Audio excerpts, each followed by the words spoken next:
పురుగు తొలగిన ఆగదు జీవిత పోరాటం. ఇది మనిషి మనసుల పోరాటం. అది ప్రేమ పెళ్లి చెలగాటం.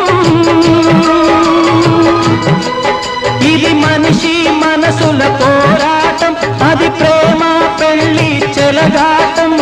ప్రేమ సెగలమై మనసు వికలమై బ్రతుకుతున్నదొక శవం. అయినా పడవ ప్రయాణం